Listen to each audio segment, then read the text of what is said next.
Continuando entonces con el estudio de la antena tipo parche, la clase pasada pues estuvimos haciendo un análisis aproximado y nuestra conclusión fue que luego de considerar todas las fuentes equivalentes y de considerar la presencia del plano eléctrico que tenemos allí, pues nuestra antena tipo parche se vuelve básicamente, dijimos, dos corrientes magnéticas. Si tenemos el parche así, entonces nos aparecía una corriente magnética en esta dirección y otra corriente magnética de magnitud igual, dirección igual también. Y esas corrientes magnéticas resultaban de la duplicación de las que se obtenían a partir de este campo eléctrico. Es decir, básicamente lo que tenemos aquí es que nuestros valores de corriente era dos veces el campo que tenemos aquí, perdón, el potencial eléctrico que tenemos aquí, dividido entre lo que sería nuestro espesor de substrato, es decir, la distancia. Entonces estamos haciendo una aproximación de campo eléctrico uniforme en el borde del parche, es decir, entre el parche que tenemos un voltaje de 0 y tierra que tenemos 0 voltios, pues el campo eléctrico es constante y es simplemente el voltaje dividido entre la distancia. Y este es nuestro pues, modelo fundamental de fuente para la antena tipo parche, ¿sí? Que es una simplificación bastante grande si consideramos que pues, hemos evitado así analizar lo que sucede dentro del dieléctrico, por ejemplo, analizar el detalle de la corriente aquí sobre el conductor, porque pues, por ejemplo no es constante. Ustedes saben que la corriente tiende a acumularse hacia los bordes. Igual el plano metálico de tierra soportará corrientes de forma más o menos complicada. Entonces pues este modelo nos va a dar una buena forma de calcular el campo total y también parámetros como la impedancia de entrada. Entonces aquí tenemos los resultados. Quisiera solo por ahora mencionar lo siguiente. Esta antena pues se puede analizar a partir de la teoría de arreglos que ya vimos. Es decir, nuestro campo total debido a esta antena se puede calcular a partir de un factor de elemento, que es en este caso un vector, y nos va a decir cómo este hilo de corriente magnética, donde estamos suponiendo que esa corriente es constante, pues produce un campo en el espacio, y vamos a tener un factor de arreglo, donde el factor de arreglo considera que tenemos un arreglo que es broadside, porque estas dos corrientes están en fase, ¿sí? Y que está dispuesto a lo largo de este eje, el eje que sería la dirección de corriente en el parche y en la línea de transmisión que lo está alimentando. Entonces, pues este factor de arreglo ya lo conocemos, lo hemos calculado, ¿sí? Quedaría por calcular el factor de elemento, pero hay que decir que es una versión simplificada de la corriente que tuvimos que hacer para el dipolo eléctrico. Entonces aquí vamos a ver ya los resultados, donde vamos a separar pues los factores. Entonces permítame, vamos a la expresión final antes de volver, que sería esta, ¿sí? Donde aquí tenemos el campo total, tenemos el factor de elemento, donde ustedes ven que tenemos la componente vectorial del campo, es decir, phi unitario. Fíjense la elección de los ejes, de pronto en este momento es más comprensible porque, por ejemplo, estamos tomando el eje Z a lo largo de este eje. Recordemos que nuestro parche, nuestra antena tipo parche, se puede modelar fácilmente a partir de estas corrientes magnéticas. Entonces, la razón principal para elegir el eje Z aquí a lo largo de estas corrientes es que nos lleva a una expresión bastante simple para la forma vectorial del campo, ¿sí? Recordando la regla de la mano izquierda que mencionamos, el campo eléctrico circulará a lo largo de esas corrientes con la regla de la mano izquierda, y ustedes ven que si el eje Z está a lo largo de esas corrientes, pues el campo eléctrico va a estar a lo largo del vector phi unitario que tenemos aquí, ¿sí? Cualquier otra selección de ejes nos lleva a una expresión que va a incluir los dos vectores unitarios, teta unitario y phi unitario. Entonces, por conveniencia, normalmente, cuando uno puede hacerlo, como en este caso, pues elige el eje Z a lo largo de las corrientes, ¿sí? Esa es una práctica usual allí. Bien, este sería nuestro factor de forma, que incluye pues el hecho de que la corriente ocupa una cierta extensión del espacio que tiene una cierta longitud, ¿sí?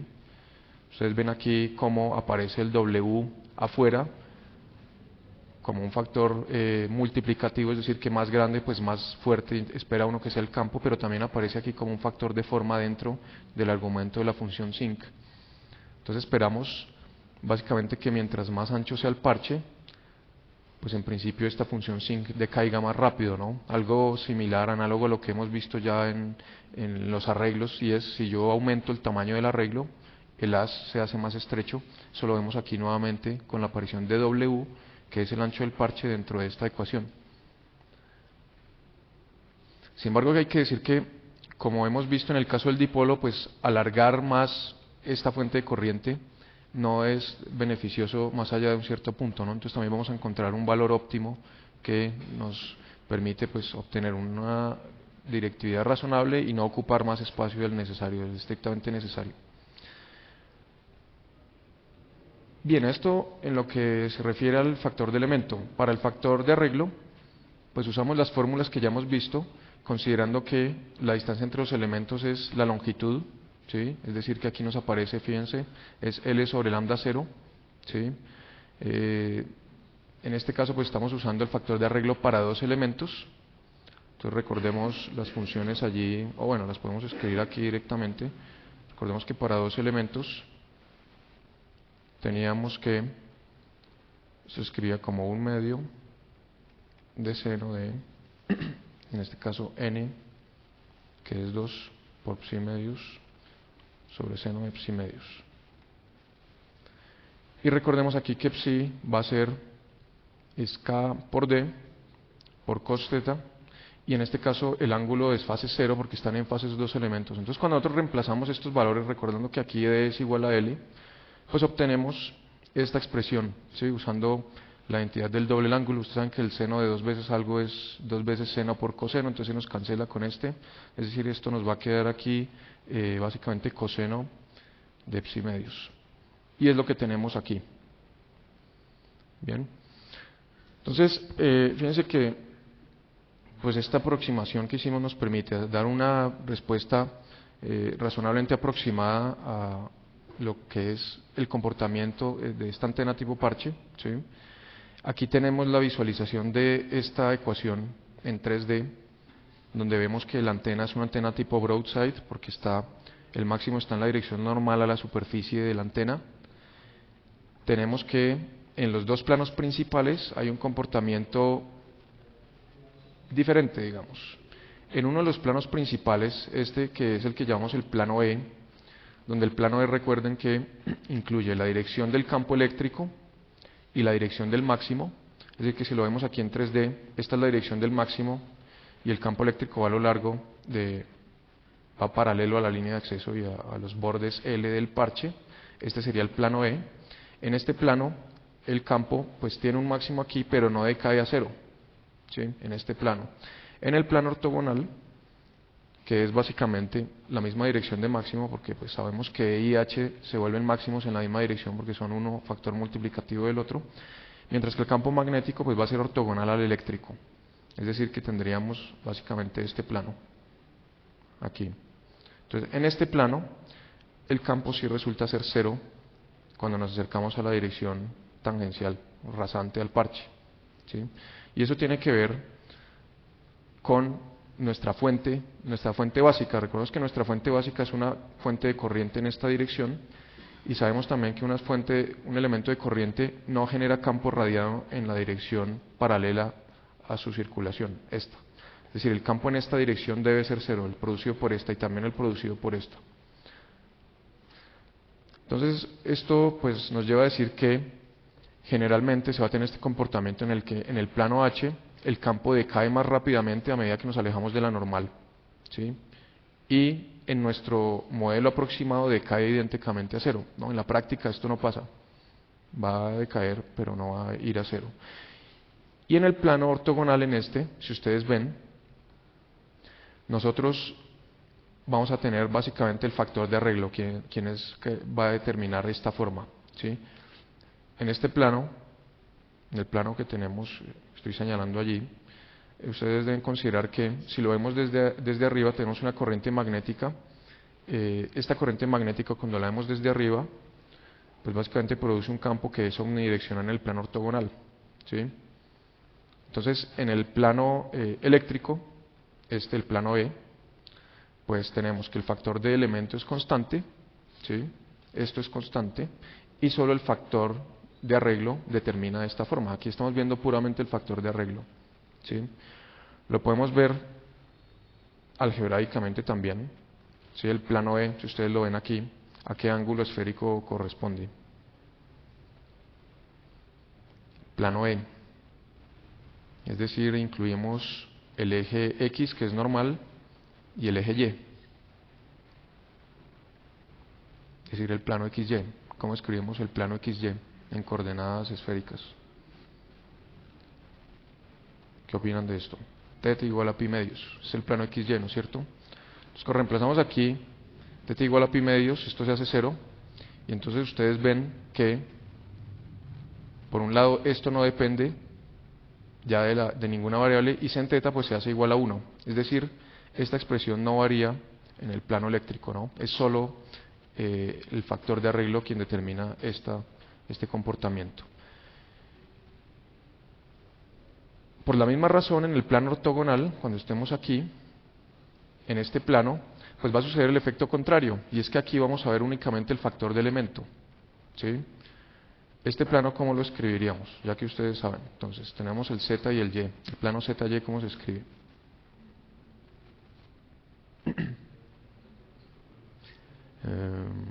Fíjense que si nosotros fijamos θ, tenemos el plano horizontal o tenemos conos, ¿no?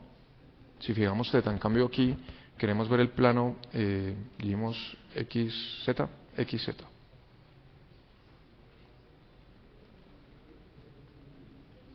X, Y, Z.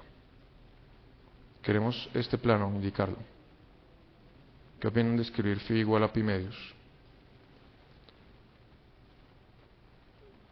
Es decir, dejamos phi, recordemos que phi es este ángulo, phi igual a pi medios, y para todos los ángulos de θ, pues barremos todo este plano, ¿no? Podría uno decir también más o menos pi medios, para incluir el semiplano en la dirección y negativa. Entonces, en este caso, teniendo phi igual a más o menos pi medios,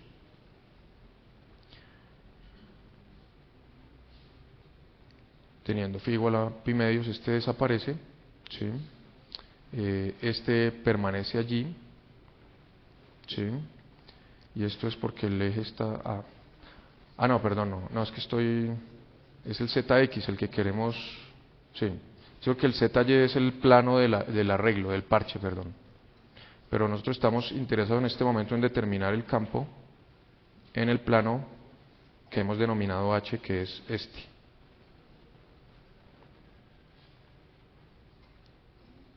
Sí, es decir, el plano que va en dirección Z y en X, es decir, el plano XZ. Y ese plano XZ se escribe como phi igual a 0, ¿no?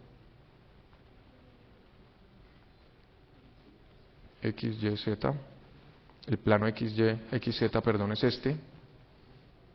Entonces fíjense que es dejar phi fijo en 0 y barrer Z en todos sus valores. Puede ser 0, pero también puede ser pi, ¿no? 180 grados. Bueno, en todo caso, cuando reemplazamos este valor aquí, pues ustedes se dan cuenta que esto se hace 0 y el factor de arreglo entonces no interviene, es una constante, precisamente porque si el arreglo está a lo largo de este eje, en el plano ortogonal no vamos a ver variaciones para ese factor de arreglo. Bien.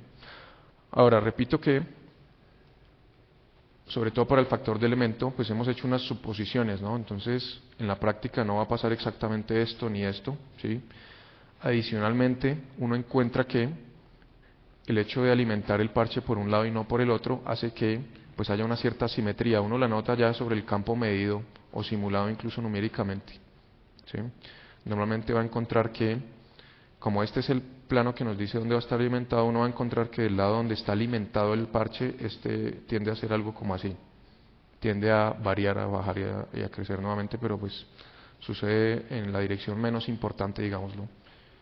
Porque la más importante para nosotros va a ser la de máxima radiación, es decir, en dirección normal al parche. Bueno, entonces, a partir de este patrón de radiación, pues podemos volver y hacer los cálculos de energía. Recordemos que una vez tengo el campo, puedo determinar, por ejemplo, la potencia total radiada por la antena. Y en este caso, pues hacemos nuestra integral de potencia a partir de este campo, es decir, obtenemos nuestra intensidad de radiación, que recordemos que es el módulo del campo eléctrico, si lo tenemos así al cuadrado, sobre 2 veces la impedancia de espacio libre, ¿sí? Y con esa integral podemos obtener la potencia. Entonces, es así que vamos a calcular, o mostrar ya, mejor dicho, los resultados para la conductancia de los bordes. Nosotros estamos suponiendo que el parche pues está entregando potencia a la onda espacial a través de sus bordes, ¿sí? Nosotros consideramos que los dos bordes tienen el mismo valor de conductancia. Encontramos en nuestro modelo que los dos tienen el mismo voltaje aplicado, es decir que en nuestro modelo escalar cada uno absorbe la misma cantidad de potencia. Entonces lo que estamos haciendo aquí es escribir básicamente la potencia total y repartirla entre los dos bordes que serían G sub E, aparecen en los dos lados. Es decir, volvamos a nuestro modelo con un cierto voltaje aplicado aquí y con el mismo voltaje aplicado aquí, ¿sí? Estamos considerando que la mitad de la potencia se reparte en la otra mitad va en la G sub E de este lado, ¿sí? Y pues hacemos el equivalente de potencia, la potencia disipada a nivel circuital, que es V0 cuadrado por G sobre 2, ¿sí? Y hay que duplicarla porque hay que considerar las dos, debe ser igual a la potencia total radiada, ¿no? Entonces aquí tenemos efectivamente la expresión, ¿sí? Y pues esto involucra una integral que es complicada. Vemos aquí que hay estas funciones especiales que utilizamos ya para el caso del dipolo, pues el cálculo es bastante similar. Bien. Entonces, pues no sé si hay preguntas allí antes de seguir. Es decir, hemos encontrado el valor de esta conductancia de borde. Si ven hasta ahí, pues hemos enriquecido ya el modelo. Pregunta.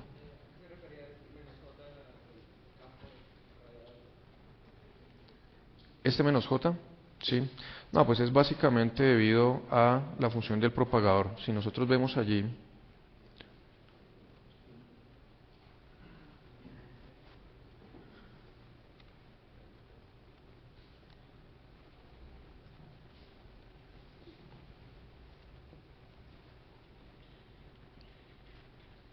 es este menos J. ¿Sí? Entonces, básicamente nos da una convención para la relación de fase, ¿no? Lo que está sucediendo allí. Fíjese que nuestra expresión original sería cómo es el campo magnético de una corriente eléctrica, ¿no? Entonces nosotros sabemos que la corriente eléctrica produce un campo magnético que circula alrededor. Sin embargo, en el caso de la corriente magnética, la relación de giro va con la mano izquierda. Entonces por eso nos aparece este menos aquí, ¿sí? De todos modos hay una relación de 90 grados, también hay que tenerla en cuenta entre la corriente y los campos, ¿no? Debido pues a este factor acá.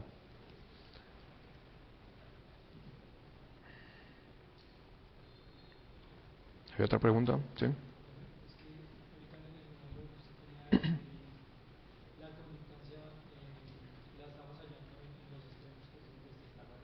Ujú.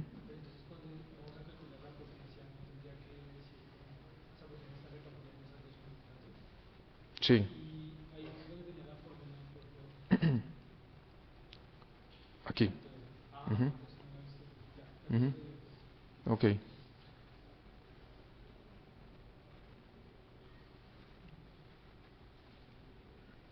Bueno, sí, sí.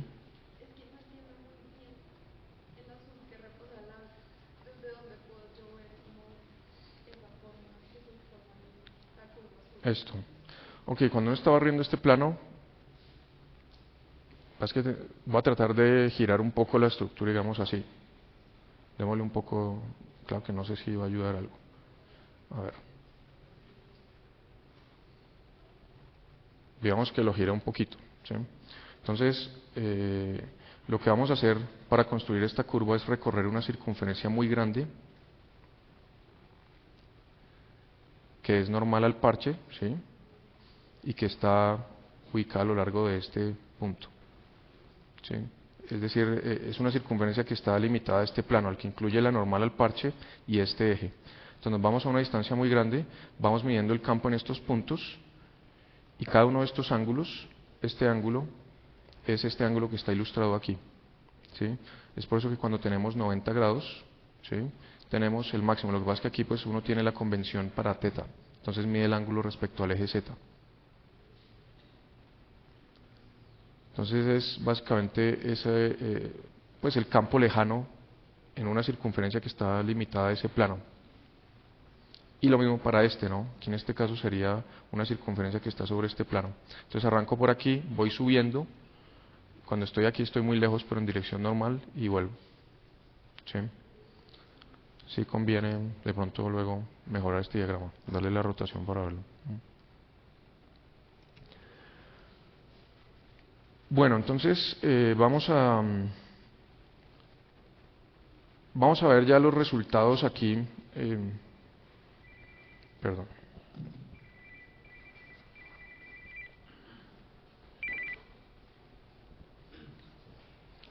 Eso se Entonces aquí estamos viendo ya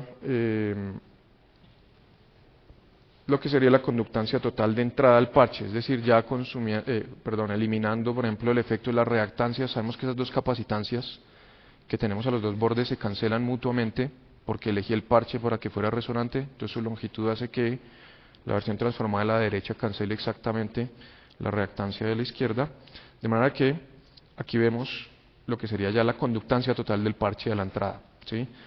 Se grafica la conductancia porque tiene una forma mucho más suave, ustedes la ven ahí, ¿no? Se aproxima bastante bien a rectas. Entonces, mientras que uno está acostumbrado a pensar en términos de impedancia o resistencia, esa impedancia o resistencia tendría una forma pues hiperbólica y no nos ayudaría mucho a hacer luego tareas de diseño. Bien, aquí ¿qué podemos ver? Pues primero tenemos el parámetro del eje horizontal, que es el ancho del parche en unidades eléctricas, ¿sí?, en longitudes de onda. Tenemos como parámetro la longitud del parche, ¿sí? Y hay una suposición aquí muy importante, y es que el parche en todas esas condiciones se supone en resonancia. ¿Es cierto o no es cierto? Depende, ¿no? ¿Quién determina la resonancia? Básicamente el substrato dieléctrico, ¿no? Si estamos en aire, entonces la longitud del parche va a ser aproximadamente lambda 0 medios, pero si estamos en un dieléctrico se hace más pequeño. Entonces, digamos que yo no puedo garantizar de entrada que este punto corresponde a una solución resonante, ¿sí?, porque tenemos un cierto valor de W, un valor de L que es 0.3, entonces debería encontrar si esta L efectivamente es lambda guiado medios para el parche que estemos considerando, ¿sí? Es decir, que aquí todavía hay una información que nos falta, digamos, integrar para la solución. Lo bueno es que si sabemos que el parche es resonante, pues estas curvas nos permiten encontrar su valor de resistencia de entrada. Bien. Estas curvas permiten ver, por ejemplo, que si uno quiere lograr los muy usados 50 ohms, pues entonces básicamente tenemos que irnos a valores de ancho muy grandes, ¿sí? Estamos hablando aquí de valores que empiezan en 0.80 y tanto longitudes de onda, ¿sí? Y eso considerando un parche extremadamente corto, ¿sí? Un parche, por ejemplo, este parche muy corto implicaría seguramente que estoy usando un dieléctrico de muy alta constante dieléctrica, ¿sí? Es decir, aquí estamos diciendo básicamente que L, que es igual a 0.1 lambda 0, también debe ser igual aproximadamente a 0.5 lambda guiado, ¿no es cierto? Que es 0.5 lambda 0 sobre la raíz de epsilon r. Entonces de aquí uno puede obtener que epsilon r debería ser aproximadamente 25, ¿sí? Es decir, aquí cuando pues despejamos epsilon r, raíz de epsilon r nos da 5, entonces epsilon r debería ser 25. Entonces solo en esos casos realmente uno tendría un parche resonante como el que está indicado aquí por la línea azul. Es decir, que normalmente vamos a estar más en el rango de 0.5 y probablemente hasta 0.3. Ese es un rango aceptable de constante dieléctrica, ¿sí? Bueno, así las cosas, entonces en la práctica no es posible, al menos con un parche alimentado, como hemos visto, con una línea de microcinta al borde, obtener esos 50 ohms, entonces hay que buscar maneras alternativas de lograrlo. Hay que garantizar también, es decir, hay que ver cómo vamos a hacer, pues, desarrollar un procedimiento de diseño que permita no solo fijar la impedancia de entrada, sino también hacer que el parche efectivamente resuene a la frecuencia que nos interesa, ¿no? Entonces ya vamos a ver esto. ¿Hay preguntas? ¿Sí? Borré. Sí. No, porque la condición de resonancia siempre es, tenemos por aquí, la condición de resonancia siempre es que el lambda guiado, es decir, que la longitud del parche sea lambda guiado medios, ¿no?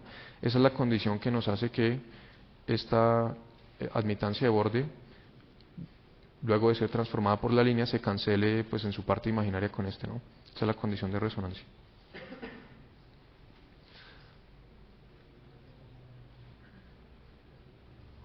Bien, entonces una manera de controlar la resistencia de entrada es aplicar lo que se denomina el método de alimentación INSET, y ese se basa en la siguiente observación. Si nosotros vemos la distribución de voltaje y de corriente en el parche, sabemos que la corriente es máxima en el centro, es cero en los extremos, y el voltaje pues tiene el comportamiento complementario.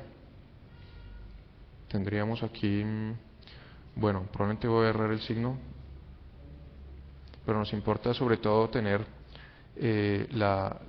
los valores relativos en amplitud. Entonces sabemos que el voltaje, este sería el voltaje, esta sería la corriente. Entonces tenemos esa variación, tenemos una onda estacionaria aquí, la onda estacionaria de corriente tiene un máximo en el centro, la de voltaje tiene máximos en los extremos, ¿sí?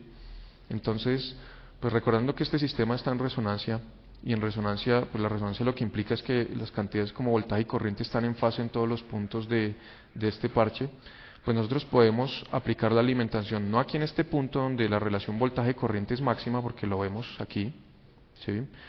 No es infinito como nos lo predice el modelo exacto, porque sabemos que aquí pues hay un elemento de pérdidas, eso es lo que hace que no vaya exactamente infinito, pero es grande. Pero si nosotros nos adentramos en el punto de alimentación, pues a la vez que el voltaje disminuye, la corriente aumenta, y eso nos lleva a una relación B sobre I que se hace más pequeña, ¿sí? Entonces, el procedimiento es básicamente cambiar el punto de aplicación de la energía.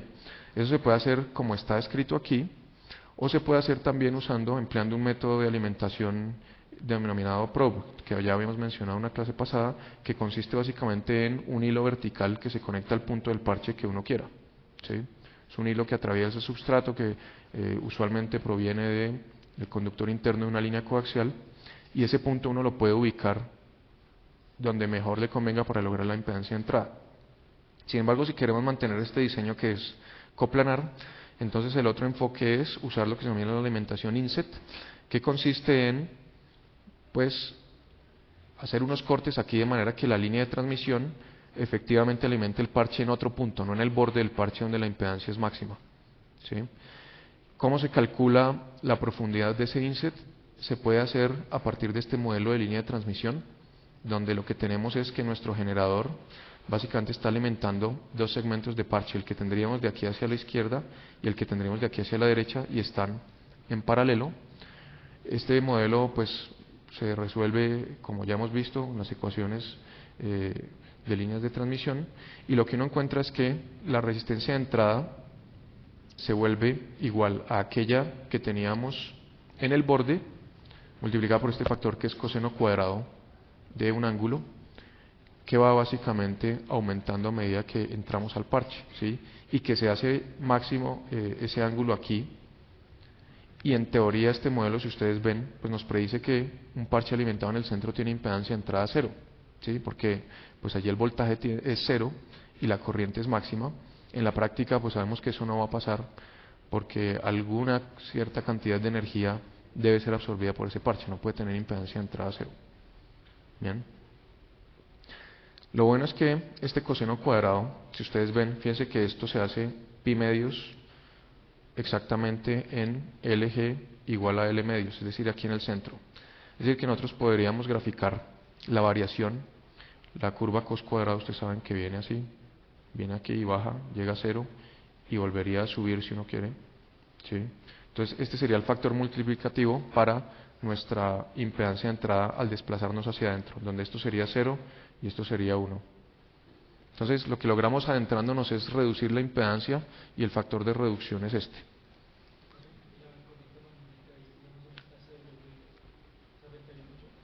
Buena pregunta, claro que sí. Esto definitivamente modifica la simetría del parche. Sí. Entonces ahí, pues, normalmente ya, es decir, analíticamente ya es muy difícil tener en cuenta este efecto, ¿no? Uno podría hacer algunas aproximaciones, decir que la corriente es esta más esta y que aquí ya no aparece, pero pues mejor de una vez hacer la simulación y ver el resultado completo, ¿no? Pero el efecto sí es básicamente este, es decir, la corriente magnética en este punto, a este lado se debilita, entonces ya el arreglo no es uniforme, por ejemplo. Sí.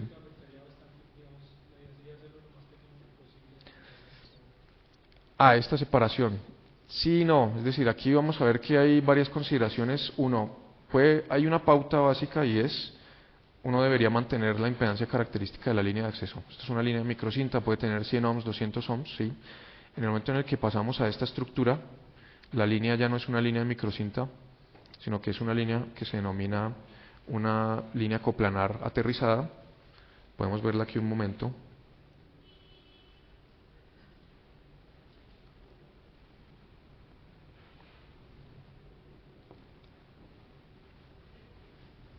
Entonces este es otro tipo de línea de transmisión, si ustedes ven, esta sería la línea interna.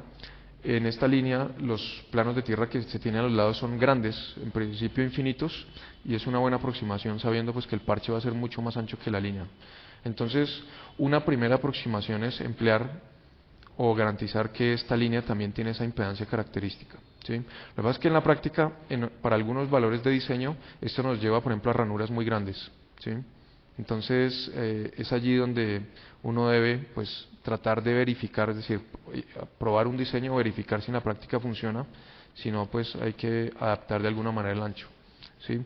El ancho debería estar en el orden de el ancho mismo de la línea, el ancho de esta ranura, ¿sí? Esa sería la idea, ¿sí? Bueno, esa es una buena pregunta. No sabría decirlo porque pues si nosotros vemos aquí nuestro caso de diseño, es decir, con un arreglo no uniforme, pues no lo hemos visto, ¿no? Cuando esta corriente se hace más pequeña, básicamente tenderíamos a tener, primero, que el máximo se desplaza de la normal, ¿sí? Se debe desplazar en dirección de este, ¿sí? Posiblemente el ancho de haz no cambie mucho, ¿no? Porque depende solo de la distancia. Entonces yo creo que ahí lo más crítico es que va a suceder lo que se llama beam squinting, lo llaman, y es que se desplaza de la normal, por esa simetría allí, ¿sí? Yo diría que el efecto sobre el ancho de haz es de segundo orden, no cambiaría allí. Pero el hecho de que el máximo se mueva ya le modifica a uno los cálculos, ¿no?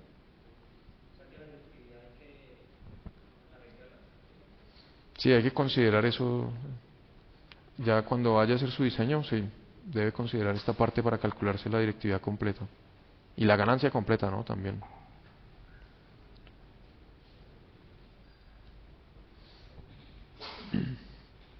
Bien, entonces veamos ahora el procedimiento de diseño de la antena tipo parche. Depende cómo esté especificado lo que uno necesita, pues va a usar uno u otro. Vamos a ver aquí.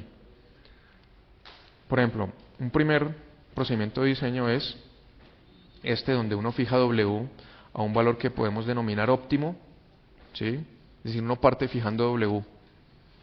Fíjese que fijar W en principio nos dice que podemos hacer que el parche resuene a la frecuencia que queremos, pero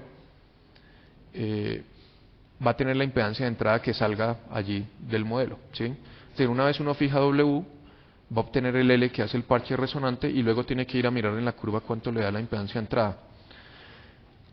Entonces, ¿qué sucede? Si quiero lograr una impedancia diferente a esa, y no solo diferente, sino que sea menor, pues puedo emplear, por ejemplo, el método de alimentación inset que acabamos de ver.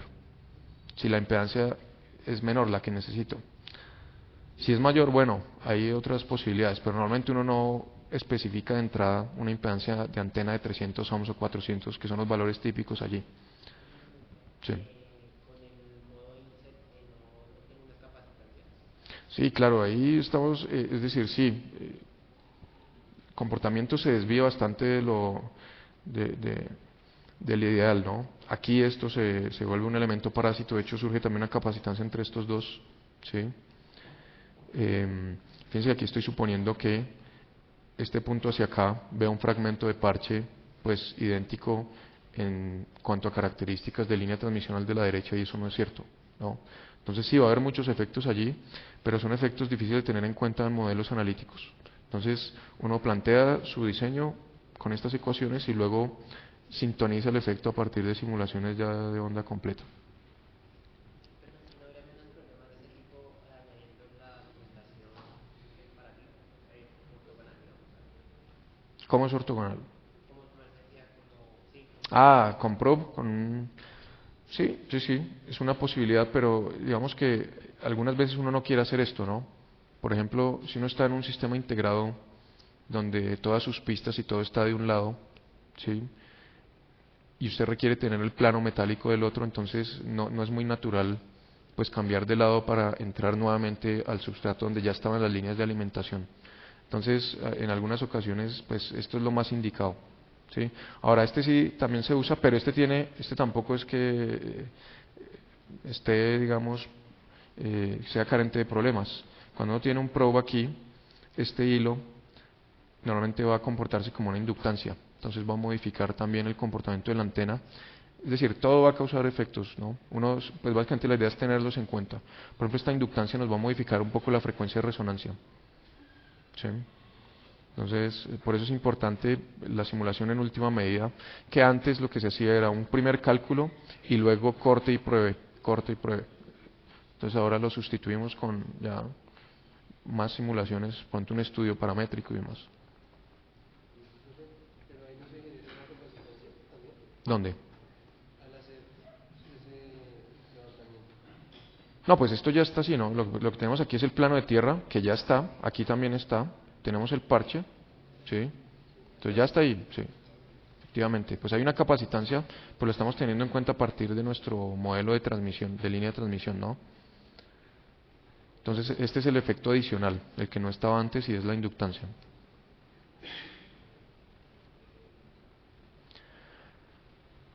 Bueno, entonces vamos a ver,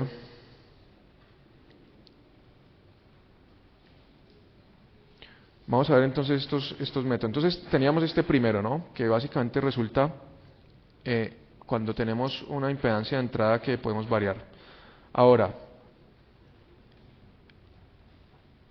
este es para hacer el resumen. Entonces, fijamos W, encontramos la longitud resonante, fijamos una alimentación inset para acomodar la impedancia de entrada y concluimos el diseño. Otra posibilidad es hacer lo mismo que antes, pero no lograr el acople de impedancia a través de alimentación inset, en parte por los problemas que hemos visto, sino tener una red externa de acople de impedancia. Por ejemplo, un transformador de lambda cuartos que nos lleve nuestra impedancia de parche de 200, etcétera, al valor que necesitemos, ¿sí? Que no necesariamente es 50, ¿no? Por ejemplo, cuando usted tiene un arreglo de antenas, que cada antena tenga 50 ohms puede ser más un problema que un beneficio, porque a medida que usted acumule y las conecte, pues esas impedancias empiezan a estar en paralelo. Entonces 50 en paralelo, 50 se vuelven 25 y eso ya es un problema. Entonces a veces es preferible arrancar de impedancia, valores de impedancia grandes y que el hecho de irlas conectando en paralelo nos lleve en modo natural a los 50 ohms que necesitamos a la salida, ¿no? Por último, vamos a ver el enfoque en el que uno usa W para controlar la impedancia de entrada, que pues es útil más que todo cuando queremos valores de impedancia grandes, ¿sí? Para valores de impedancia pequeños no es muy útil porque nos va a dar parches muy anchos y eso pues normalmente nos lleva a desperdicio de espacio, ¿sí? Y a otros problemas como resonancia en la dirección ortogonal. Entonces no vamos a, pues vamos a mostrarlo, pero no es el aconsejado. ¿Hay otra pregunta? No. Bueno, entonces veamos con alimentación inset cuál es el procedimiento. Entonces uno arranca fijando la frecuencia de operación, los parámetros del substrato. Fíjense que son datos de entrada, ¿no? Uno no busca con estos métodos pues diseñar o obtener cuál es el mejor substrato, no, eso es algo que uno decide a priori y básicamente lo decide por disponibilidad. por buen comportamiento de la frecuencia de operación, ¿sí? Que tenga bajas pérdidas, una tangente de pérdida baja, estamos hablando de por debajo de 0.01, es algo recomendable. Que el espesor sea adecuado para su aplicación, probablemente uno emplea, como les decía, la antena parche en un sistema digital, ¿sí? Simplemente como el transductor de salida para ese sistema digital, entonces a veces el substrato puede estar fijado a priori, ¿no? Bueno, entonces arrancaríamos fijando el valor de W, el W óptimo que se toma, usualmente es este, que es una especie de media longitud de onda promediada, ¿sí? ¿Esto en qué se basa? Aquí la discusión es similar a la del dipolo. Nosotros en el caso del dipolo eléctrico encontramos que lambda medios era lo mejor por un número de razones. Uno, porque era resonante allí. Dos, porque la curva de impedancia variaba suavemente, la directividad también, ¿sí? Tres, porque era pequeño, era el más pequeño en el que era resonante, ¿no? Entonces, de igual manera uno puede hacer el análisis para esta corriente magnética que está en el borde del parche y encuentra que la corriente magnética de aproximadamente lambda medios es la que nos presenta el mejor compromiso en términos de directividad versus longitud, ¿sí? Nosotros podemos seguir aumentando esa línea, pero pues sucede lo que sucedía con el dipolo eléctrico, y es que es cierto que el lóbulo principal se estrecha, pero empiezan a aparecer unos lóbulos imagen, y si alargamos aún más, el lóbulo principal se fragmenta y se vuelve dos lóbulos. Entonces, para evitar todos esos problemas, pues este es un número bastante útil y nos dice que ese ancho es aproximadamente lambda medios, donde es promedio. Este es la constante eléctrica promedio entre el aire y el substrato, es decir, sería 1 más epsilon relativo sobre 2, ¿sí? Que lo tenemos acá. Entonces, eso nos da un punto de entrada y a partir de allí pues el cálculo se hace bastante directo. ¿Preguntas allí sobre esto? Es claro por qué elegimos ese valor.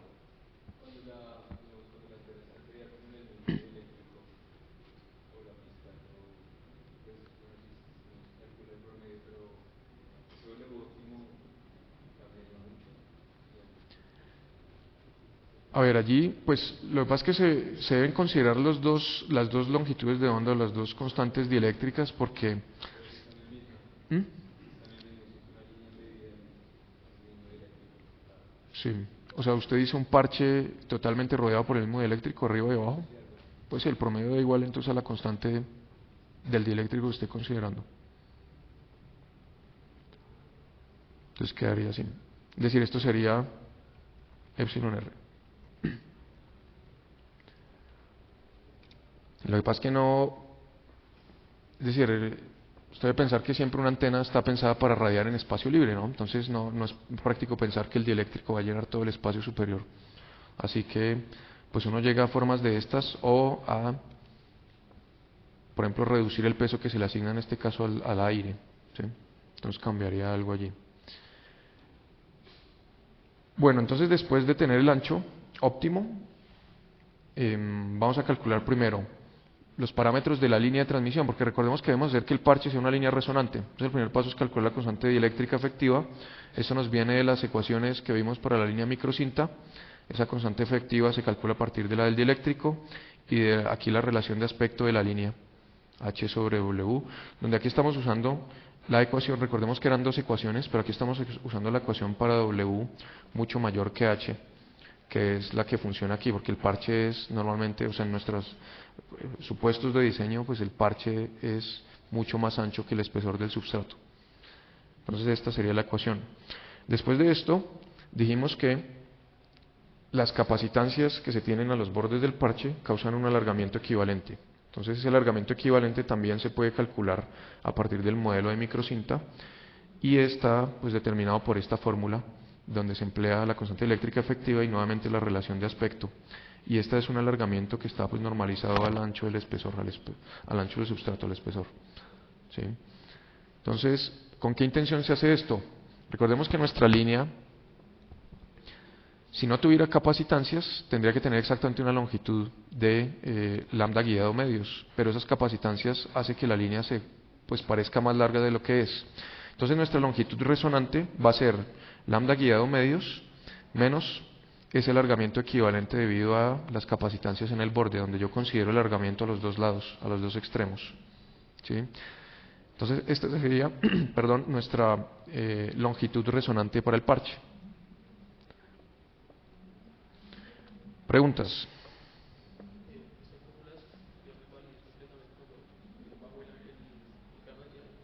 Sí. Es decir, para ponerlo en términos así un poco más prácticos, lo que se vuelve ahí no válido es esta parte, ¿sí? Además, porque si el parche está elevado, pues ya me imagino que usted lo elevaría sin llenar de dieléctrico parte subyacente, ¿no? Entonces, claro, esta parte no funciona y esto ya no funciona. El concepto aquí sigue siendo válido. Nosotros siempre buscamos resonancia del elemento que está allí, pero entonces ya esta parte se vuelve complicada. Estos dos elementos son los complicados de calcular. Pasa que allí pues tenemos básicamente la noción de que a medida que uno levanta el parche, este delta L aumenta. Entonces uno consecuentemente debe hacerlo más pequeño, esa es la tendencia normal. ¿Cuánto más pequeño? Pues una forma de determinarlo es a partir de pues simulación. Es una.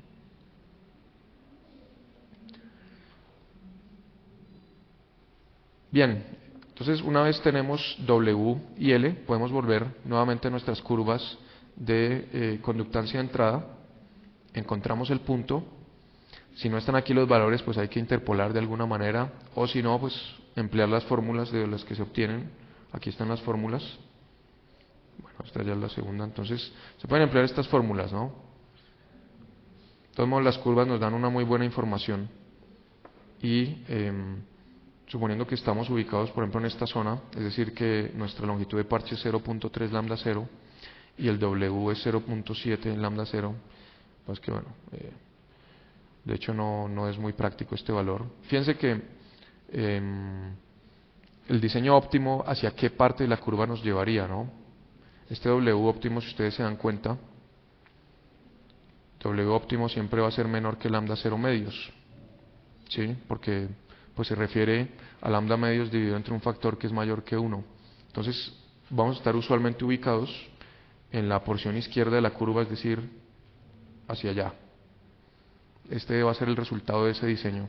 Estaríamos en esta zona, es decir, que dependiendo de la longitud resonante que obtengamos, podemos obtener una impedancia que puede ser 200 ohms para esa conductancia de 5 milisiemens o menos o más.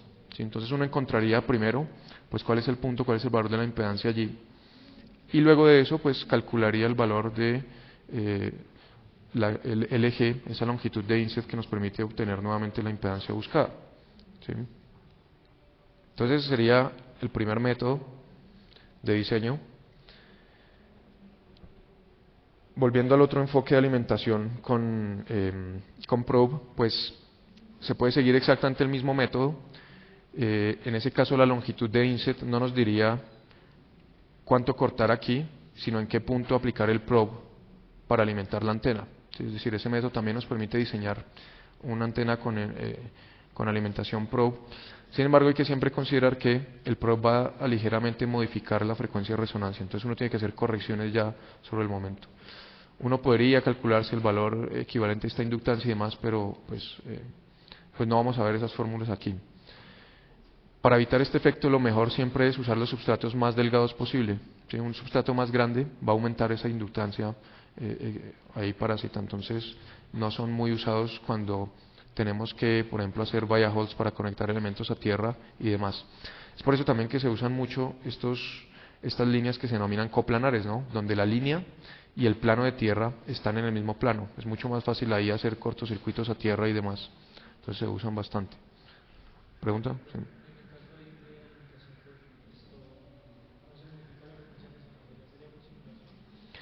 Sí, habría que calcularlo. ¿Sí?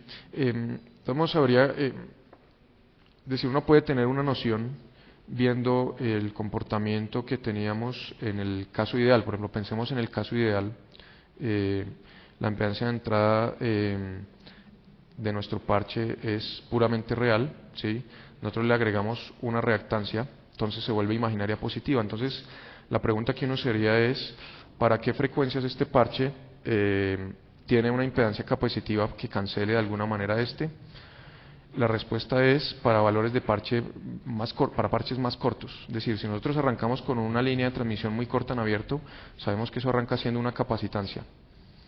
Y va a seguir siendo una capacitancia hasta que nosotros alcancemos el valor de nuevamente lambda medios. Ahí vuelve a ser un circuito abierto. Entonces, básicamente el parche, si ustedes lo ven allí, se va a comportar como si fuera un poco más grande. Esto todavía aumenta ese efecto. Es decir, la frecuencia de resonancia va a mover un poquito hacia abajo. Básicamente va a disminuir. Eso sería. Sí, la simulación es uno de los medios más fiables. Es decir, aquí hay que decir que hay fórmulas para muchos de estos y ecuaciones para muchos de estos comportamientos, ¿sí? Pero la mayoría de las veces son complicadas, son de uso restringido y más. Entonces, pues yo no las uso aquí y aconsejo siempre, pues si bien conocer las tendencias, es decir, por ejemplo el hecho de que el probe disminuye la frecuencia de resonancia, pues apoyarse mucho más en la simulación numérica, ¿sí? Bien, entonces el otro caso es controlar W para pues obtener al tiempo la frecuencia de resonancia de esa edad y la impedancia de entrada de esa edad, donde pues hay que decir que funciona solo para valores de impedancia buscada mayores, digamos que 150 ohms, ¿sí? Entonces, vamos a ver, aquí está escrito cómo se haría a mano o cómo se haría si uno le gusta hacer iteraciones y todo eso, ¿sí? Sin embargo, veamos desde el punto de vista operativo de cálculo qué es lo que se está haciendo allí. Nuestro modelo de parche funciona de la siguiente manera. Nosotros recordemos que tenemos un parche que es una línea de transmisión con un cierto ancho. Entonces uno de entrada supone que ya es una línea de transmisión conocida, por eso se fija W a la entrada, ¿sí? A partir de W obtenemos parámetros de la línea como son la constante eléctrica efectiva, ¿sí? Y obtenemos también el alargamiento equivalente, ¿sí? Fíjese que esto es fijar W. Básicamente aquí de entrada también estamos fijando el epsilon relativo y el h, es decir, los parámetros del substrato y la línea de parche uno los supone conocidos a la entrada. Es la única manera de proceder con el análisis que acabamos de hacer, ¿no? Ahora bien, una vez se tienen estos valores, uno puede calcular la longitud del parche, es lo que hicimos, ¿sí? Una vez se tienen W y L, podemos calcular a partir de nuestras curvas Zin. Ese es el flujo de trabajo para hacer el análisis del parche, ¿sí? Si nosotros queremos hacer diseño, y eso implica que no se tienen ni W ni L, pues entonces lo que se debe hacer es básicamente plantear un W de entrada, suponerlo, ¿sí? Hacerse todo este cálculo y llegar hasta acá y ver si el valor de impedancia es mayor o menor al que uno desea. Si es mayor, ¿qué sucede? La tendencia aquí, recordemos que es parches más anchos dan impedancia de entrada menor, ¿sí?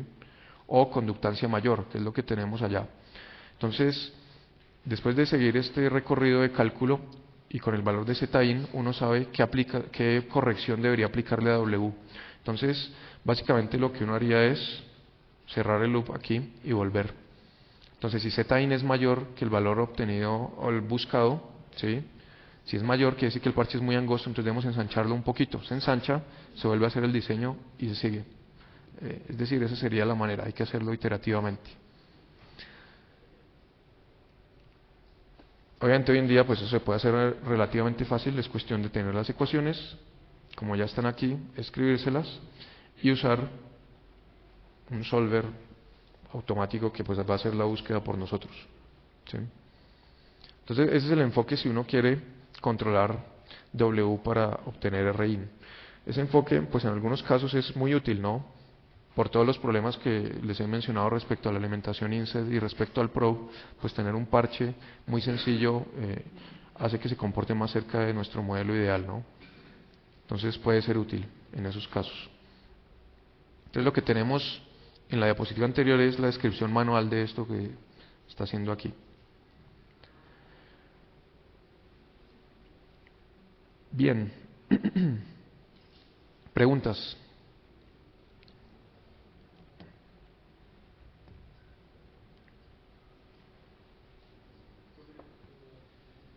Sí.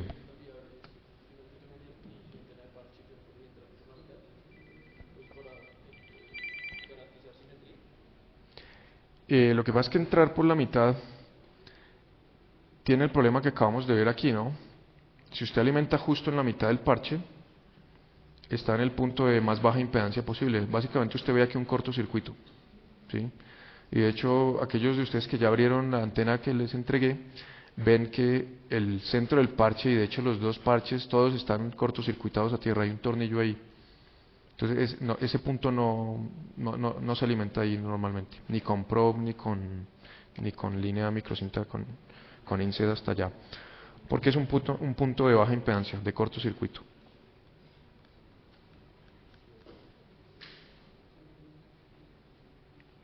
Bien, este ejercicio les queda para la casa. Aquí, pues, lo sugerido es, dado que buscamos una impedancia de 50 ohms, emplear el primer procedimiento de diseño que está allí. Y algo que es muy importante es validar el diseño, ¿sí? Es decir, implementarlo allá en CST. Ustedes ya tienen el tutorial que les muestra cómo diseñar algunas de esas estructuras. ¿Ya lo han visto el tutorial? Sí, bueno. Entonces la idea es aplicarlo para este diseño. Precisamente en el tutorial utilizan dos métodos para, para la onda de guía, que es directo y con un cable coaxial en la segunda parte. Sí.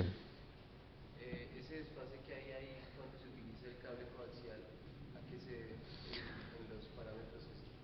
Pues se debe primero a que la discontinuidad introduce elementos parásitos, ¿no? Normalmente va a haber una capacitancia allí, una inductancia si es el caso, y eso va a cambiar la fase de los parámetros. Se puede ver también a la longitud misma de los cables, ¿no? Depende uno dónde define el plano de referencia para calcular los parámetros ese. Entonces uno normalmente debería desplazar el plano de referencia al punto más cercano al circuito mismo, ¿no? Pero aún así deben aparecer cambios de fase por los elementos parásitos. Y por ejemplo, digamos, para este caso, ¿utilizaríamos una conexión o se puede así directo como una primera parte? Yo creo que para iniciar pueden hacerlo de la manera más sencilla posible, incluso con puerto concentrado, ¿sí? Que es básicamente tener la pista de microcinta, tener el plano de tierra y definir un puerto concentrado que va del plano de tierra a la microcinta.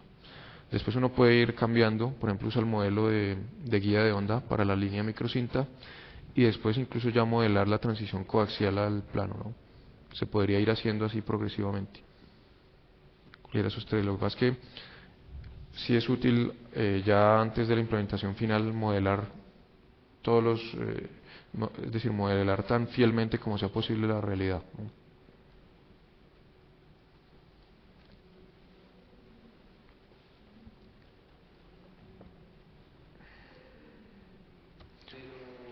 Pero esas capacitancias parásitas de corrida,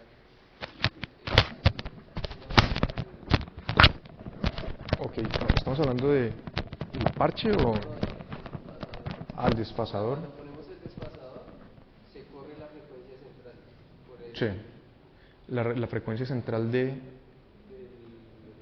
parámetro, por ejemplo, digamos, del S01 se corría, o sea, ya no era, por ejemplo, digamos, de 2.5, sino se corría a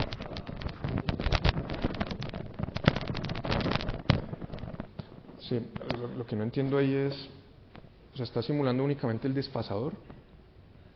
Sí, o sea, estoy viendo la señal. Porque o sea, el desfasador no debería tener asociada una frecuencia de resonancia, llamémoslo, es un elemento completamente pasivo, ¿no?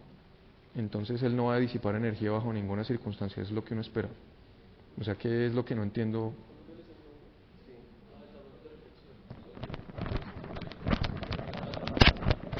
Pero solo el desfasador. O sea, ¿ya está incluyendo la antena? Es la pregunta. Es que lo mismo que estaba haciendo el video de parte 2, que o sea, ahí se corría o sea, mejor dicho, todos los parámetros S se corrían a comparación de la simulación de la parte 1. Sí. Y entonces yo pues pensé que a la hora de incluir el desfasador junto con la antena pues iba a pasar lo mismo. Pues es que el efecto no siempre es es decir, no es difícil dar pautas generales sobre qué va a pasar cuando uno ya incluye más efectos en la simulación, ¿no? Pues a veces cambia la frecuencia, a veces cambia la resistencia. difícil decirlo. Lo que sí es importante es que casi siempre va a cambiar algo. ¿Sí? Es decir, no, la verdad no logro captar muy bien la inquietud. Yo sugeriría que me mande el archivo y lo miro o me lo muestra luego para ver qué es lo que está sucediendo allí, a ver si podemos, no sé, eh, pues puedo darle alguna indicación ya cuando vaya a hacer la implementación. ¿Sí?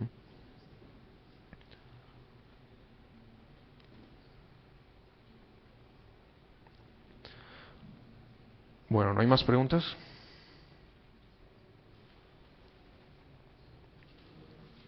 Bueno, entonces vamos a ver aquí algunos aspectos prácticos de implementación de antenas. Esto pues es muy, llamémoslo superficial en varias direcciones, varios sentidos, pero pues la idea es de todos modos hablar también de las preguntas que surjan allí, pues logremos aclarar algunos aspectos del proyecto que ustedes están desarrollando. Entonces el primero de ellos es los conectores. Estos son de los conectores más usados para realizar prototipos por su tamaño, porque son pequeños, son livianos, son baratos también. Son de los conectores más baratos que se encuentran. Son los denominados SMA. Y pues tienen la característica que se acoplan con otros denominados 3.5 milímetros, que son diferentes a estos, porque son los que se usan ya en los instrumentos. Son conectores de alta precisión que permiten un mayor número de ciclos de conexión-desconexión. Por ejemplo, uno de los parámetros de los conectores es cuántas veces puede uno desconectar y conectar y ellos mantengan sus propiedades, ¿no? Entonces, pues estos se acoplan con ese otro tipo de conectores de precisión, 3.5 milímetros, pero no son el mismo tipo, ¿no? Pensando que usan pues dieléctrico aquí, como ven, normalmente teflón es lo que tenemos allí. Nosotros en este proyecto pues vamos a emplear realmente el conector que ya viene con la antena que se les entregó, ¿sí? Es un conector que pues trabaja también en 50 ohms, se tiene allí el adaptador para poder conectar allí el analizador que usa otro tipo de conector.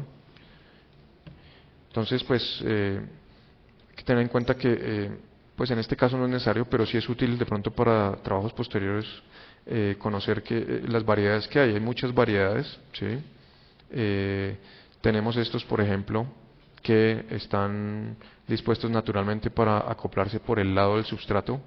Si ustedes ven aquí un par de pines que básicamente abrazan al substrato por arriba y por abajo y están pensados para usualmente líneas coplanares, ¿sí? Esos pines están allí para soldarse a lo que serían los planos de tierra que van alrededor de la pista central, ¿sí? Y por el otro lado también para soldarse al plano de tierra que está por debajo del substrato, estos, ¿sí? Ahora uno puede tener unos más usados por ejemplo, para hacer conexión ortogonal, estos son más usados, ¿sí? Sin embargo, pues ante la carencia de uno u otro, pues con algunas provisiones uno podría usar este también para hacer conexión ortogonal, pues cortándole estos pines básicamente. No es una gran maniobra, pero bueno, se puede usar. Aquí tenemos también otros, por ejemplo, estos se acoplan sobre el substrato, ¿sí? Uno, de pronto, si no los han visto, van a verlos luego, substratos que tienen varios huecos, ¿sí? Y es precisamente para acomodar este conector, es decir, para permitir la soldadura no solo del pin de señal, sino también los pines de tierra, que va a tener 4 alrededor de ese pin central, ¿sí? Aquí tenemos los adaptadores, el adaptador hembra-hembra, el macho-macho. Y me hay que decir que se usan normalmente para frecuencias hasta 18 GHz, pues es como el uso más común que se les da, ¿sí?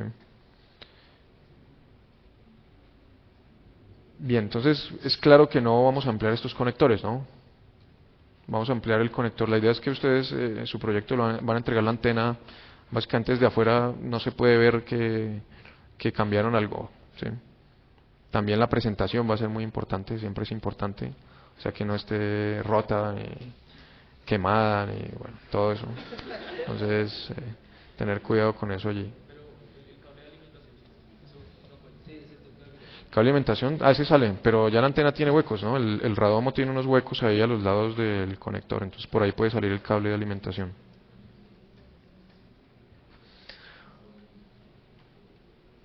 Bueno, hablemos un poco sobre polarización circular. hemos mencionado que se usa bastante, por ejemplo, para enlaces satelitales, y pues es uno de los problemas que se debe afrontar en ese tipo de aplicaciones: cómo diseñar una antena que opera en polarización circular. La idea de base es pues tener un par de antenas con polarizaciones ortogonales y alimentarlas en cuadratura, con desfase de 90 grados entre las dos polarizaciones, ¿sí? La antena tipo parche se presta en modo natural para esta tarea, porque una antena parche, si es cuadrada, por ejemplo, si uno lo que es posible también hacer una antena cuadrada, parche cuadrado resonante, pues se vuelve naturalmente un par de antenas, una que uno puede alimentar por aquí y otra que uno puede alimentar por aquí. Uno encuentra que si preserva la simetría correctamente, el acople entre estos dos puertos es casi nulo, tiende a menos 40 decibeles.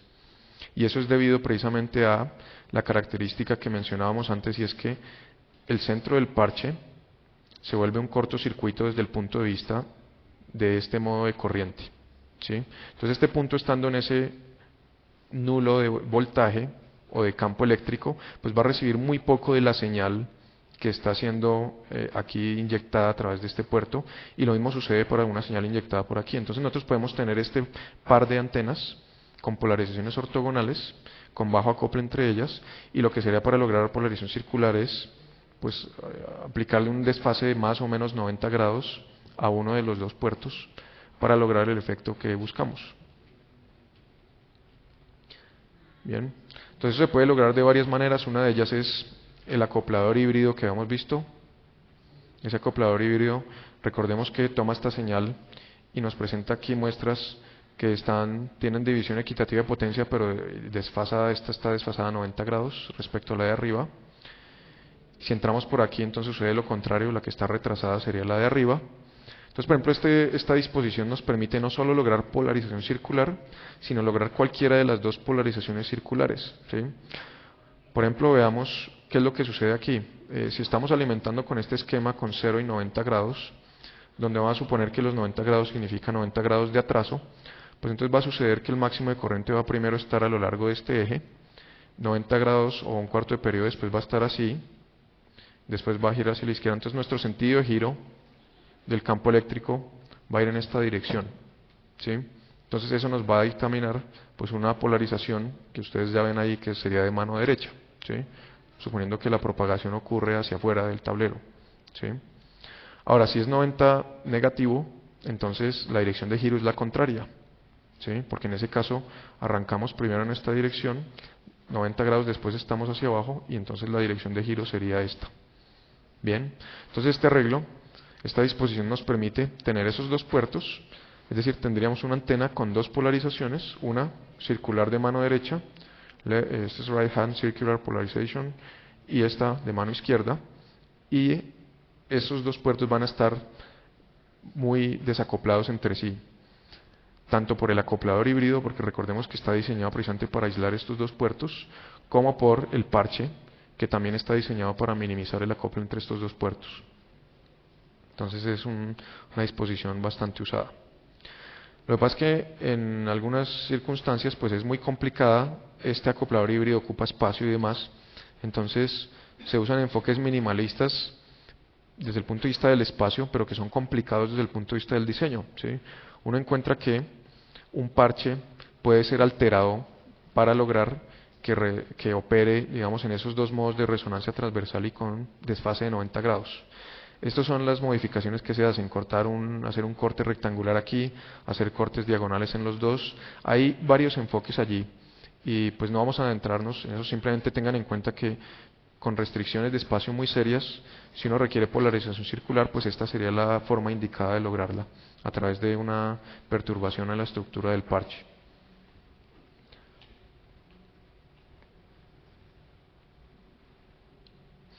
Esto aplica a cualquier tipo de antena. El principio es el mismo también para un dipolo, por ejemplo. Nosotros podríamos tener dipolos eléctricos polarizados ortogonalmente y aplicar desfase de 90 grados al que consideremos para lograr polarización de mano derecha o mano izquierda, ¿sí? Ahora bien, existe también una posibilidad con el dipolo, y es nuevamente el enfoque minimalista, es decir, cómo podríamos lograr, por ejemplo, que dos dipolos polarizados ortogonalmente operen en polarización circular. Entonces, voy solo a mencionarlo. Para el diseño, pues obviamente uno tiene que ver ya los resultados y las curvas que hemos visto. La idea básica es la siguiente.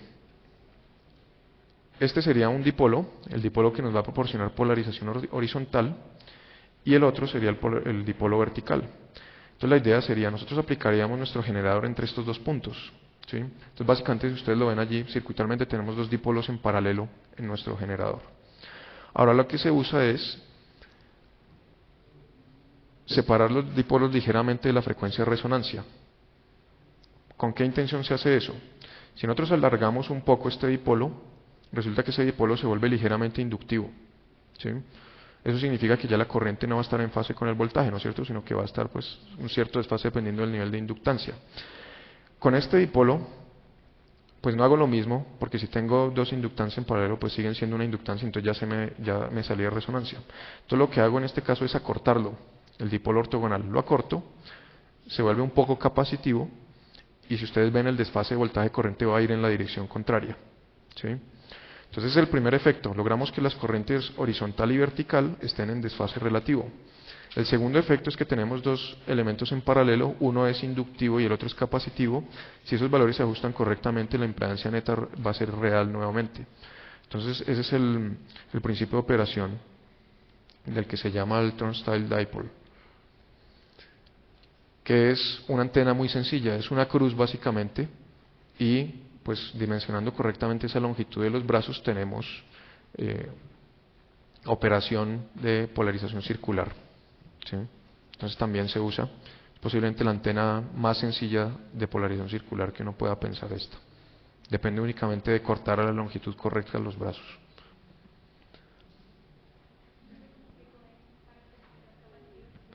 ¿Cómo es, perdón?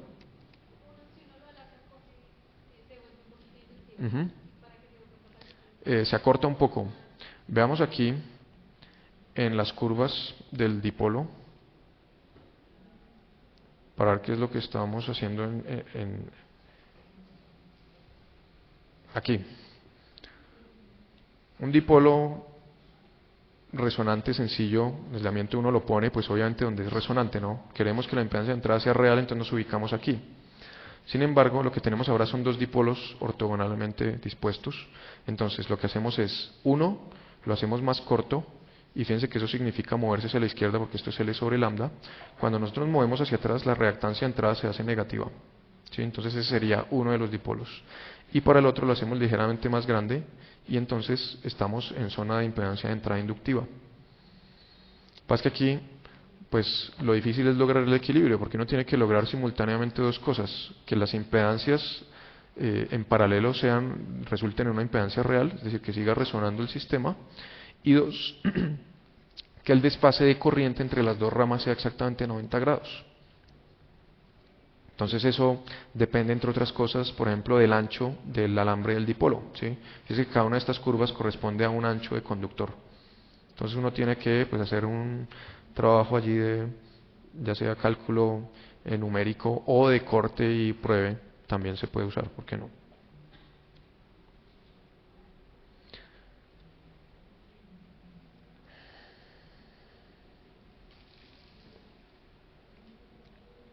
Bien, aquí vemos, lo que les voy a mostrar son algunos diseños ya prácticos terminados y los valores de las dimensiones, para que tengan ustedes idea de lo que se puede hacer y qué cosas debe uno considerar, ¿no?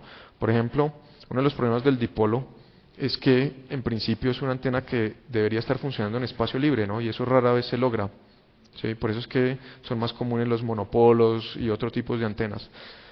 Sin embargo, pues en algunas circunstancias uno puede usar un dipolo, y esta pues es una de las maneras de aplicarlo, ¿sí? En este caso nosotros dispondríamos el dipolo horizontalmente sobre un plano de tierra grande que representaría la plataforma, ¿sí? Aquí por teoría de imágenes sabemos que pues desde el punto de vista del semiespacio inferior lo que vamos a ver son la antena original y su imagen. Esa imagen va a tener una dirección de corriente negativa, precisamente porque es corriente tangencial al plano, y entonces lo que se va a configurar es un arreglo end-fire en esta dirección, o al menos uno debería configurarlo, ¿no? ¿Cómo decimos, o por qué digo que podemos configurarlo? Porque nosotros tenemos este parámetro nosotros lo controlamos, nosotros decimos qué tan cerca o lejos va a estar del plano de tierra. Entonces uno lo acercaría o alejaría lo suficiente para que nuestro máximo del factor de arreglo esté hacia allá y para que tenga el ancho de haz necesario, ¿sí? Este sería nuestro factor de arreglo, que iría a multiplicarse al factor de elemento del dipolo, ¿no? Entonces, pues uno tomaría, por ejemplo, esta posibilidad.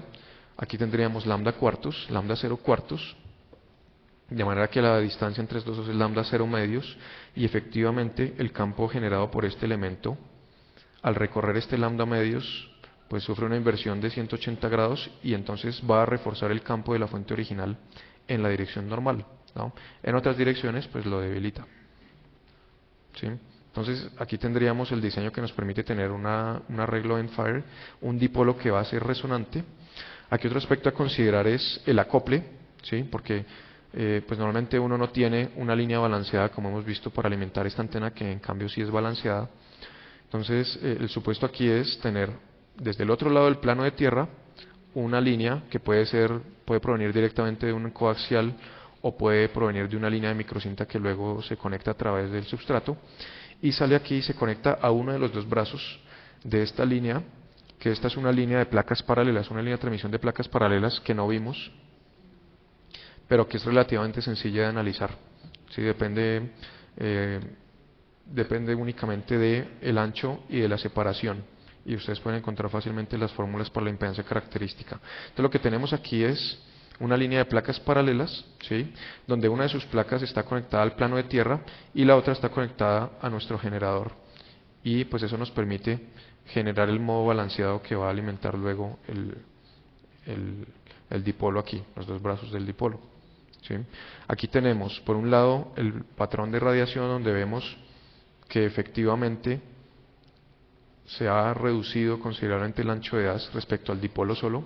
Pero recordemos que el dipolo solo tiene un patrón que es rotacionalmente simétrico a lo largo de alrededor de este eje. Es una circunferencia, mientras que aquí hemos logrado que se estreche, y es precisamente debido al efecto de arreglo en Fire que tenemos allí. Y vemos también un ancho de banda pues bastante importante. Si tomamos como criterio de medida los menos 10 decibeles de parámetro S11, pues tenemos un ancho de banda que es el 26%, que es bastante bueno. Y uno podría pues insertar más elementos, ¿no? Para lograr un arreglo también en el eje o en el plano de la antena, si estamos considerando. Por ejemplo, si uno fuera a usar este enfoque a la frecuencia de operación de ustedes, pues ¿cuánto nos daría? Lambda 0 cuartos, ya que hicieron los cálculos.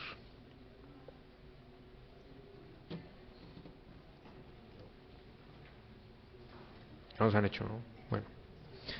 Frecuencia de operación 2.45 gigas, bueno, longitud de onda. Entonces después ustedes harán el cálculo y verán si les funciona este o no.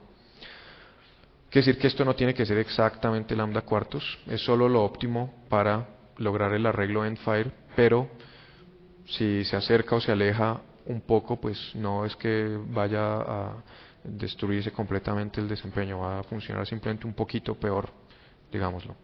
Entonces uno puede manejar ese parámetro pues para lo que más le convenga en su diseño, ¿no? Si tiene espacio restringido, no lo hace tan alto, varias opciones allí. Bueno, el segundo diseño que quiero que veamos es el del parche elevado, donde sobre el parche elevado nuevamente existe multitud de datos, ecuaciones, incluso de diseño, ¿sí? Existen también multitud de mecanismos de alimentación.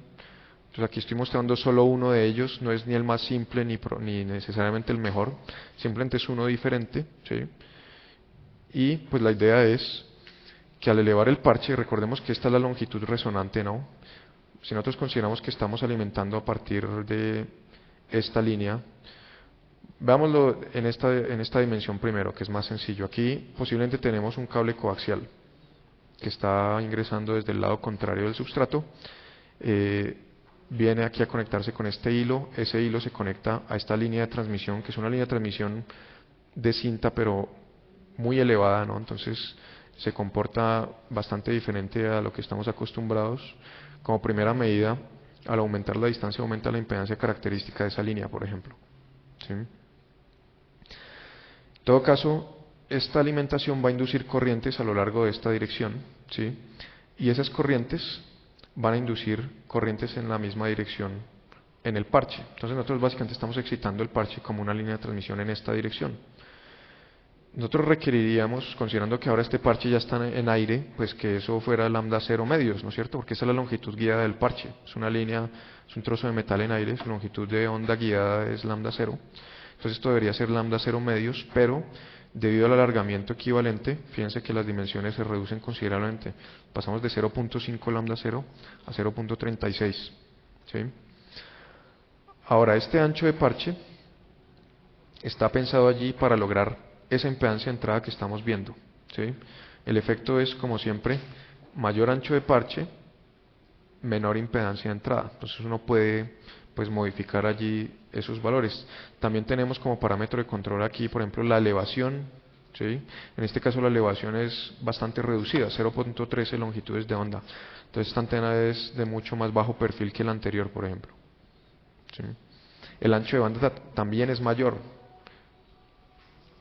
No, hacia allá. Soy yo. Ah, no. Sí, no, ese no es mi timbre. Bueno. Entonces esta antena es no solo de más bajo perfil, sino que también tiene un mayor ancho de banda, 33%. Y si uno quiere decirlo, pues puede ser un arma de doble filo. Tienen muchos más parámetros para fijar, ¿sí? Pero se pueden lograr muchas más cosas, ¿no? Aquí, fíjense que uno tiene por decidir muchas cosas: la altura de este elemento de alimentación, la longitud del elemento de alimentación, el ancho del elemento de alimentación, la distancia al parche, las dimensiones mismas del parche. Entonces, la sugerencia es pues tratar de probar y ver cuál es el efecto de cada una de las variaciones que uno tiene allí. Más o menos la pauta es que, pues, por un lado, a medida que separemos el parche del plano de tierra, pues esta dimensión debe tender a disminuir, ¿sí? Esta dimensión, como decíamos, controla la impedancia y también va a controlar la impedancia, el nivel de proximidad entre el elemento de acople y el parche que tenemos allí. Aquí pues vemos el patrón de radiación. Nuevamente es bastante directivo y eso también es resultado de que la antena ya ahora es más grande, tiene un mayor volumen, nuestras corrientes equivalentes son más grandes. En el caso anterior recordemos que estábamos suponiendo que eran dos líneas básicamente, aquí ya se nos vuelven dos franjas de corriente que estarían básicamente en los bordes radiantes de este parche. Sí. Sí, sí, es una simulación de CST. Este elemento de acople que es el que alimenta el parche puede ser una línea microstrip o algo por el estilo, ¿no? Que está separado. Sí, sí. Es una lengüeta de metal, digamos, ¿sí? Y pues sí, uno la puede asimilar a una línea de microcinta. Lo que pasa es que como está tan separada de la línea, pues el comportamiento es bien diferente, ¿no? Pero Podríamos, digamos, ya en el momento del proyecto, calcular nuestra línea no sé, en piedra de o una cosa y colocarla ahí esperando que funcione. aquí arriba, no, no, porque es que aquí es predominante el efecto que tiene el hecho de que lo que está abajo es aire, ¿sí? Y el hecho también de que está terminada aquí en circuito abierto y aquí. Entonces, digamos que un modelo sencillo, conceptualmente hablando, sería el de tener una inductancia en serie con una capacitancia que sería entre la lengüeta y el parche, alimentando nuestro parche. ¿Sí? Y el generador entraría aquí. Entonces este sería un modelo de pronto más sencillo de digerir, porque le da a uno la idea de qué efecto tiene, por ejemplo, aumentar la longitud de la lengüeta. Eso hace que la capacitancia sea más grande y desplaza la frecuencia de operación, por ejemplo. ¿Sí? También va a modificar la impedancia de entrada que tenemos allí. ¿Sí? Ahora este hilo, también si uno lo hace más largo, aumenta el valor de esta inductancia, ¿no? Entonces este de pronto será un modelo conceptual útil para efectuar ajustes allí en el diseño. Sí.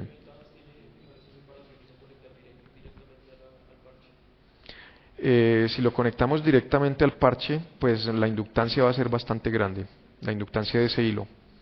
Y al no tener una capacitancia allí que la compense, pues podríamos tener problemas. Lo que pasa es que también este hilo uno no quiere que sea demasiado largo, porque si lo hace demasiado largo, entonces él se comporta como una antena monopolo y también genera campos que pues van a distorsionar el patrón del parche. Lo que uno busca es que la inductancia del hilo sea eliminada con la capacidad. Sí, uno conceptualmente podría pensarlo así, que esa red compuesta por esos elementos LC, pues de alguna manera nos den el acople óptimo a la frecuencia. Lo que pasa es que yo no diría exactamente que resuenen esos dos elementos, porque este parche al estar tan elevado y demás, pues también tiene sus elementos parásitos, entonces va a llegar a compensar todo eso. ¿Sí?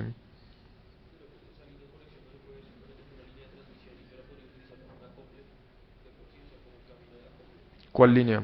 ¿La vertical? ¿Esta línea vertical? Pues es que es un hilo y su corriente no está cancelada por ningún otro hilo, ¿no? Entonces produce un campo neto. No es una línea de transmisión realmente. Es más un cable allí. Y en este caso es más una corriente aislada, digamos.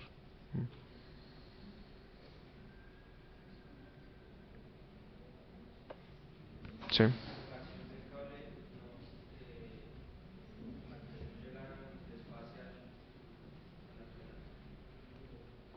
Perdón, es que no lo escucho. Sí, va a haber un retraso allí por ese desfase. Pero si todas las antenas tienen la misma estructura, pues el desfase va a ser igual para todas, ¿no?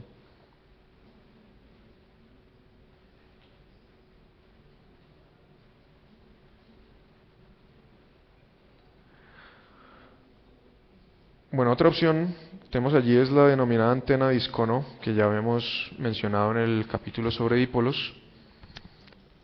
Esta antena, pues, quiere decir que es una antena de las denominadas de banda ultra ancha. Aquí, pues, arrancamos operando a 1 GHz y se extiende más allá de 7.5. Bueno, lo que pasa es que hay un fenómeno,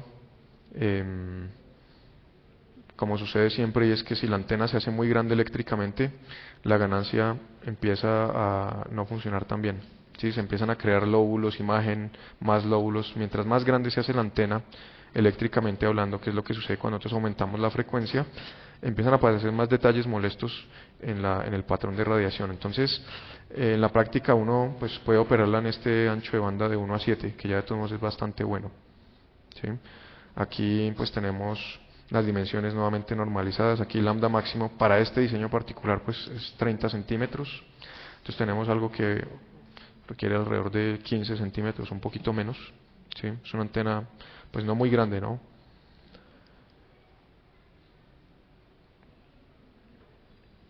Entonces ahí están las dimensiones. Nuevamente aquí hay algunos parámetros de control. Por ejemplo está el ángulo de ese cono, ¿no? No hay un único ángulo y no podría decirles, por ejemplo, que ese es el ángulo óptimo allí. Lo mismo para la dimensión del disco que tenemos aquí arriba. Pero pues el desempeño aquí es bastante bueno. Entonces para el propósito aquí que se buscaba, que era cubrir esta banda, pues funciona perfectamente.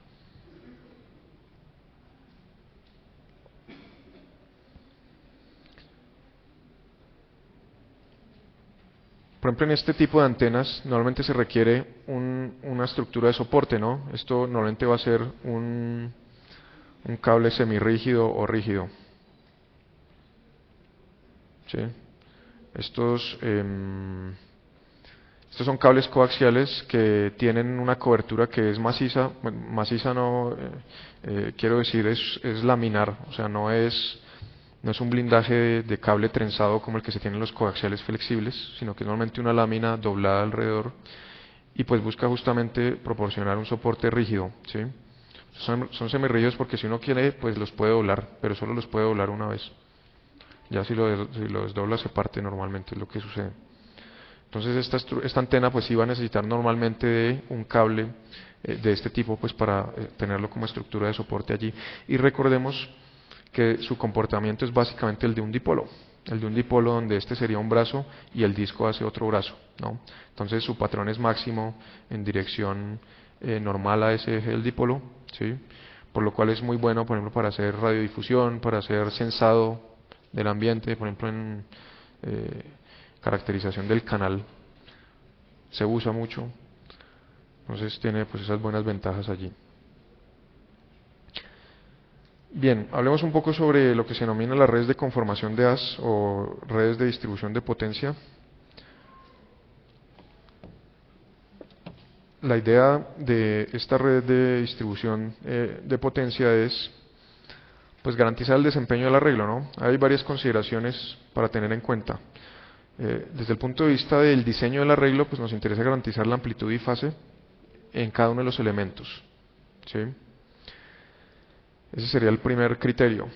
Sin embargo, necesitamos también que nuestra antena, nuestro sistema de antena, el arreglo completo esté adaptado a la impedancia del generador, ¿no? Entonces esta red también se encarga de proporcionar una acople de impedancia correcto para el generador a la entrada, ¿sí? Otro aspecto a considerar es que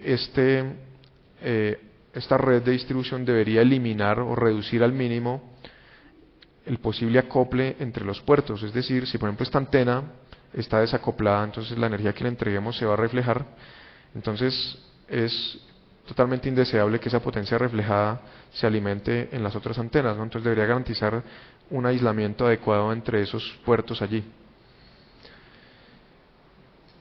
Entonces, pues esos son básicamente los criterios que se deben observar para el diseño de esa red de conformación de haz. Aquí vemos una de las opciones básicas para cuando se va a hacer un arreglo broadside, cuando necesitamos que todos los elementos tengan la misma fase y la misma amplitud, y es la denominada red corporativa, que se parece a un organigrama de la empresa de no, es que está al revés, pero bueno.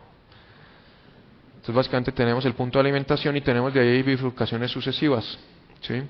Fíjense que esa idea es muy fácil de aplicar si tenemos dos a la n elementos, porque pues esto es un árbol binario, entonces simplemente la trayectoria que se sigue desde aquí a cualquiera de las antenas es igual para todas las antenas. Lo mismo, la potencia se divide de manera equitativa, entonces pues funciona muy bien allí.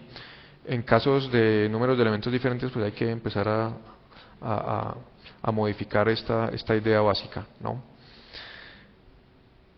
Bien, en el caso de antenas tipo parche, pues digamos que hay muchas consideraciones prácticas para tener en cuenta cuando uno diseña la red de alimentación, ¿no? La primera de ellas es que uno debería definir un diseño de parche con una impedancia de entrada que no le genere problemas luego para construir esta red de distribución.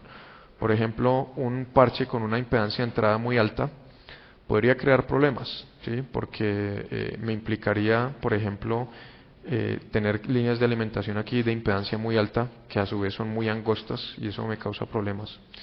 Entonces, pues uno debe observar primero qué es lo que le permite a usted implementar la tecnología de substrato que tenga allí. Normalmente vamos a tener unas restricciones en cuanto al ancho. El mínimo, como les mencionaba antes, está dado por la tolerancia del proceso de fabricación. El máximo está dado por el criterio de que queremos evitar que esas líneas pues se comporten como radiadores, ¿sí? Eso nos da un margen de impedancia característica para las líneas. Supongamos, por ejemplo, un arreglo muy sencillo. Pasa que creo que ya, sí, ya. Time's up. Nada más. Entonces yo creo que vamos a discutir esto ya en la próxima clase. Es difícil, de verdad, decirles ahora si hay dudas o algo. Pero la idea básicamente es que este es un elemento fundamental del arreglo que ustedes van a diseñar, ¿no? Entonces es importante que prestarle muy buena atención a esto. Entonces es importante lo que vamos a ver la próxima clase.